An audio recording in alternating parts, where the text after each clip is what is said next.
تماشا بنائے گا. لڑو نہیں کسی سے, سکون سے, امن سے, شانتی سے رہو, ٹھیک ہے, لیکن کسی کا مذہب بھی قبول نہیں کرو. دیکھو ہندو بھی ہیں ہمارے ملک میں, عیسائی بھی ہیں, وہ تو بالکل ہی الگ مذہب ہے نا, وہ تو اللہ رسول کو صاف لفظوں میں انکار کرتے ہیں. تو ہم کہتے ہیں بھائی ٹھیک ہے, تم لکم دینکم ولی دین, تم جاؤ, تمہیں جو سمجھ میں آتا ہے کرو. تو ایسے ہی شیعہ سنی کا جو اختلاف ہے وہ اگر زبان کی حد تک رہے, دلائل کی حد تک رہے تو ٹھیک ہے. لڑائی بڑائی والا معاملہ ہوگا تو معاملہ کیا بنے گا, کیچڑ اچھالنا ایک دوسرے پہ. تو میں ایک بات آپ سے کر رہا ہوں کہ آپ اپنے بارے میں یہ فیصلہ کریں کہ آپ کیا ہیں, یا تو ادھر ہو جائیں یا ادھر ہو جائیں. تو اگر آپ شیعہ ہیں ٹھیک ہے, پھر وہ جو کر رہے ہیں وہ ان کا مسلک ہے, آپ کریں وہ جائیں. لیکن اگر آپ سنی ہیں تو پھر آدھا سنی آدھا ادھر آدھا ادھر, بیچ کا نہ بنے. میں بھی بیان میں عرض کر رہا تھا نا آخر میں کہ بیچ کا کسی کو بھی پسند, میرا خیال ہے آپ لوگ کو ہوتا ہے, شاید نہیں ہوتا نا کسی کو بھی پسند. قدرت نے کسی کو بیچ کا بنا دیا اللہ کی طرف سے, وہ تو اللہ کی طرف سے آزمائش ہے, لیکن خود سے کبھی بھی بیچ کا بننے کی کوشش مت کرو. تو یا تو ادھر ہو جاؤ یا ادھر ہو جاؤ. اب ہمارے ہاں لوگ کیا کر رہے ہیں, جو سنی ہیں سنی, محرم میں حلیم پکا رہے ہیں, حلیم کھا رہے ہیں, محرم میں سبیلیں لگا کے بیٹھے ہوئے ہیں, سبیلوں سے پانی پی رہے ہیں, محرم میں مرثیے سن رہے ہیں, رکشے والے بھی مرثیے لگا کے, ٹیکسی والے بھی مرثیے لگا کے.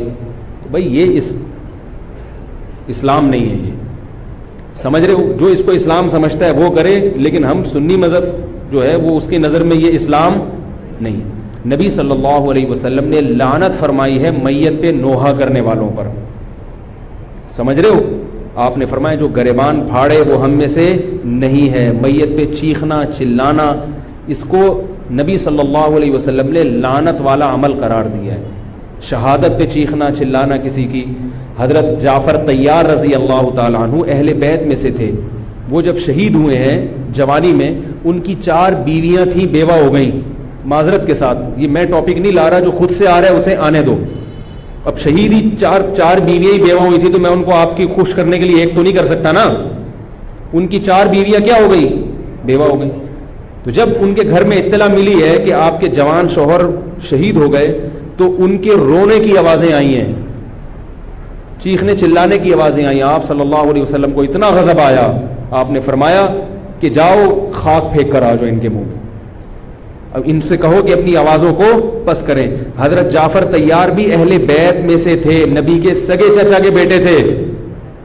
تو اہل بیت کی شہادت پر آپ صلی اللہ علیہ وسلم نے چیخنے چلانے سے, رونے سے منع کیا. اور حضرت جعفر طیار ظلمن شہید ہوئے تھے نا, ظلم ہوا تھا ان کے اوپر. تو اسی طرح ہم یہ کہتے ہیں کہ جیسے حضرت جعفر طیار اہل بیت میں نبی کے سگے چچا زاد بھائی, حضرت حسین نبی کے نواسے, تو جیسے حضرت جعفر طیار کی شہادت پہ چیخنے چلانے والے کو نبی صلی اللہ علیہ وسلم نے پسند نہیں کیا. حالانکہ ان کی بیویوں کا رشتہ, بیوی کا جتنا قریبی رشتہ اپنے شوہر سے ہوتا ہے, اتنا قریبی رشتہ ہمارا حضرت جعفر طیار یا حضرت حسین سے نہیں ہے. رشتہ یقیناً ہے, مگر اتنا قریبی نہیں جتنا بیوی کا ہوتا ہے, اولاد کا ہوتا ہے. تو جب بیویوں کو رونے کی اجازت نہیں ہے, جو سب سے زیادہ متاثر ہوئی ہیں, تو ہم اور آپ کو حضرت حسین کی یاد میں چیخنے چلانے کی اجازت کہاں سے ہوگی؟ ہم زیادہ فنٹر بننے کی کوشش کیوں کر رہے ہیں بھائی, زیادہ آگے نکلنے کی کوشش کیوں کر رہے ہیں؟ یقیناً اہل بیت سے ایمان, اہل بیت سے محبت ہمارے ایمان کا جزو ہے, مگر اس محبت کا اظہار اس طرح سے کرنا ہے جس طرح سے اہل بیت سے محبت کا نبی نے حکم دیا ہے. نہیں آ رہی میرا خیال ہے بات, پولیس کی تو ضرورت نہیں ہے. جس طرح سے حکم دیا بھائی اس طرح سے اہل بیت سے محبت کرنی ہے, اپنی طرف سے نہیں کرنی ہے آپ نے. تو پہلی بات تو یہ حدیث سمجھ میں آ گئی. اور آپ صلی اللہ علیہ وسلم نے چیخنا چلانا, گریبان پھاڑنا اور یہ سب کے منع کیا ہے. تو سنی مذہب میں ماتم کی اجازت, چیخنے چلانے کی, ہا ہو کرنے کی اجازت نہیں ہے. سمجھ رہے ہو بات کو؟ تو آپ یہ کام نہ کریں, مرثیے آپ نہ سنیں, انہیں سننے دیں, انہیں کرنے دیں. آپ رکشہ ٹیکسی چلا رہے ہو, کہہ رہے محرم کے احترام میں گانے نہیں لگاؤں گا, مرثیے لگا دوں گا. بھائی نہ گانے لگاؤ نہ مرثیے لگاؤ. اور مرثیوں میں جس طرح سے اہل بیت کا نام لیا جاتا ہے, اس میں اہل بیت کی عزت نہیں ہے بلکہ اہل بیت کی توہین ہے. ہائے زینب, ہائے یوں, ہائے یوں. آپ اپنے گھر کی عورتوں کو چاہتے ہو کہ سڑک پہ ان کا اس طرح سے ہائے ہائے کر کے نام لیا جائے روڈ پہ؟